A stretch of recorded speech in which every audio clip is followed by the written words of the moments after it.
Hablando de economía, porque ya está con nosotros otro economista de Arriazu, macroanalistas, que es Fernando Marengo, a quien ya estamos saludando. Fernando, ¿cómo va? Buenas noches.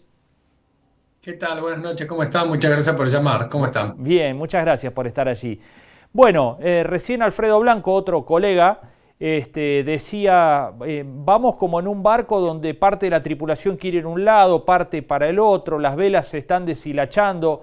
Es de imaginar un tiempo próximo con tal vez más complicaciones. ¿Cómo estás viendo el panorama? A ver, creo que una buena imagen la que describió de la situación actual.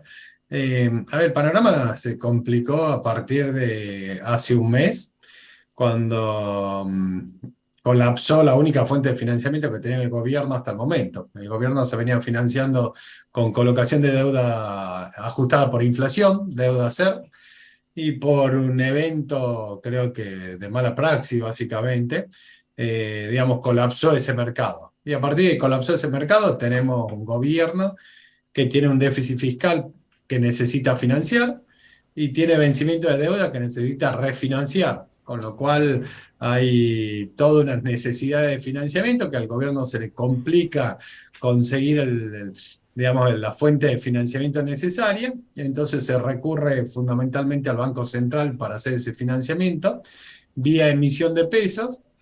Y esa emisión de pesos genera una dinámica. La gente tiene peso en el bolsillo, que se va a dormir con un billete de 1.000 pesos, que representan ciertos bienes, y se levanta a la mañana y valen menos bienes que cuando me fui a dormir. Claro. Entonces nadie quiere tener peso en el bolsillo. Entonces lo primero que hace la gente es tratar de comprar el bien más considerado más barato en la economía. Y creo que el bien más barato hoy en la economía son dólares oficiales. Entonces la gente lo primero que hace es tratar de comprar dólares oficiales, y la forma de hacerlo es vía importaciones.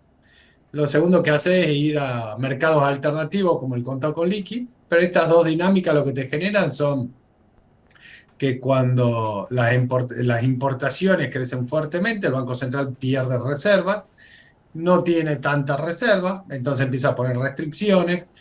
Cuando pone restricciones empiezan a faltar insumos y productos, empieza a haber escaseces. El que se deshace de esos bienes tiene que fijar un precio, entonces como no sabe cuál va a ser el costo de reposición y ni siquiera si lo va a poder reponer, que digamos que hace, fija precios por encima de lo que sería esperable, y con un banco central perdiendo reserva y con una brecha creciendo, todo eso va a inflación. Entonces la economía está ajustando por caída de actividad económica, el faltante de producto, brecha inflacionaria e inflación. Y la verdad que, dado que esto tiene dos orígenes, uno un problema de financiamiento y el segundo un problema de confianza, parece difícil pensar que el gobierno logre revertir ambas situaciones, con lo cual posiblemente esta situación se vaya no solamente perpetuando, sino profundizando en el tiempo.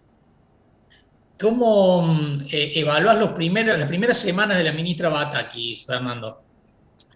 A ver, la primera semana fue bastante, yo diría, poco clara, porque lo que estoy planteando yo es que si hay algo que sobra en la economía argentina son pesos. Entonces uno lo que debería buscar es sacar los pesos de la economía. Y la forma en la cual se saca esos pesos excedentes es colocando deuda, fundamentalmente el Banco Central, subiendo tasas de interés.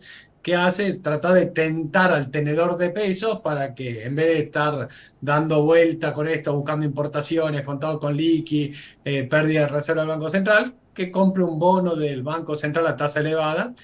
La primera semana no hicieron eso, entonces se profundizó el deterioro, la caída del precio de los bonos, la brecha cambiaria, la pérdida de reservas. La segunda semana creo que empezó a hablar el lenguaje un poco más en la dirección que es necesaria, de ajuste fiscal. Empezaron a colocar deuda con un aval del Banco Central para que si hay algún evento en particular, el tenedor de esa deuda se haga de la liquidez vía Banco Central. Entonces, cosas que creo que son marginalmente más sensatas, pero sigue el problema de la confianza. Entonces, si no hay confianza, aunque uno haga un plan muy ortodoxo, digamos claramente el desequilibrio es más chico, pero las consecuencias serían similares. Fernando, cuando hablas de confianza, ¿hablas de política? A ver, yo como economista digo, lo primero que busco de confianza, la confianza es que la gente quiera quedarse con peso en el bolsillo. Y Ujú. yo digo, ¿y qué le pediría yo al gobierno para quedarme con peso en el bolsillo? Que combatan la inflación.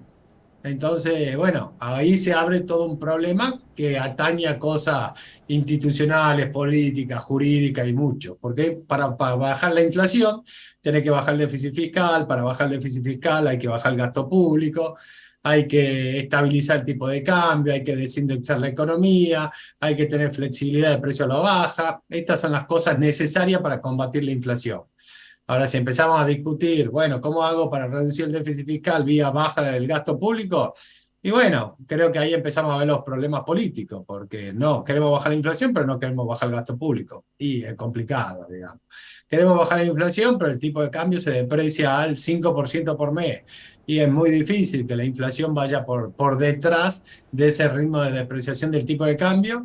Y si lo hace, te genera problemas. ¿Por qué? Porque se abarata en dólares la economía, entonces sube más la demanda de importables, menos la liquidación de exportaciones, tenés más brecha.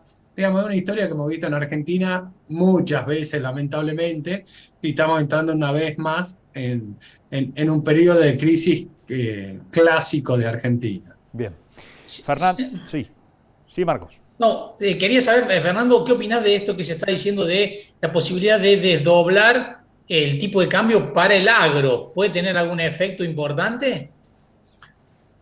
Lo primero que es llamativo es que siempre cuando se hace un desdoblamiento, lo que se hace es que las exportaciones van al tipo de cambio más barato y las importaciones al tipo de cambio más caro. Esa es la lógica, que no lo comparto, pero es la lógica de un desdoblamiento. El Banco Central compra barato los dólares y le vende caro al importador. Para eso desdoblar.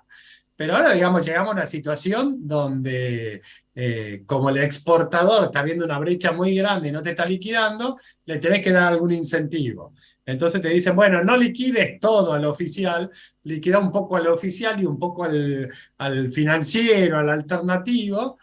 Y la verdad que creo que son todos paliativos, digamos, puede ser que haya más liquidaciones, habría que ver cuál es la combinación, se habla de un 70-30, de un 70-30 si vos vas a 30, 300 pesos, hablemos, 350 pesos, no sé a qué tipo de cambio entrará, bueno, te va a mejorar el tipo de cambio promedio en 90, 100 pesos, en vez de recibir 130 recibirás 200, menos retenciones, todo, bueno, harán la cuenta, pero no creo que vaya a haber una lluvia de dólares, digamos. Puede ser que en el margen, el que venía aguantando para liquidar de acuerdo a las necesidades, bueno, puede ser que acelere un poco la liquidación, pero no creo que vaya a haber una lluvia de dólares. Y de hecho genera un problema adicional, problema. Hay que tener presente que digamos, el productor agropecuario que liquide cosecha, ¿qué va a hacer? Va a recibir pesos. ¿Y qué va a hacer con los pesos eso? Va a pagar deuda. Y cuando pague la deuda, ¿qué va a hacer el que reciba esos pesos? Bueno, dará alguna vuelta por la economía, pero al final del día, si no se resuelve el problema inflacionario, el último tenedor de esos pesos va a decir, bueno, ¿cómo hago para convertirlo en dólares? Tengo que ir de nuevo al oficial vía importaciones o al contado con liqui vía brecha. Entonces, cada vez que el Banco Central compra dólares, lo que hace, tiene que emitir pesos a cambio, y cuando emite esos pesos a cambio, sí, está bien, acumuló reservas, pero esos pesos dan alguna vuelta a la economía y de nuevo van a presionar el mercado de cambio si no lograste revertir el escenario de desconfianza, ¿no? Bien, Fernando, como siempre, muchísimas gracias por estos minutos, ha sido muy amable. No, por favor, un placer, muchas gracias por llamar, buenas noches. Hasta la próxima, Gracias, Fernando. adiós. Bueno, ahí estaba Fernando Marengo, de Arriazu, macroanalistas, dando su mirada también sobre la cuestión económica. Bueno, las coincidencias van porque la cuestión puede todavía tener algún escalón más de agravamiento.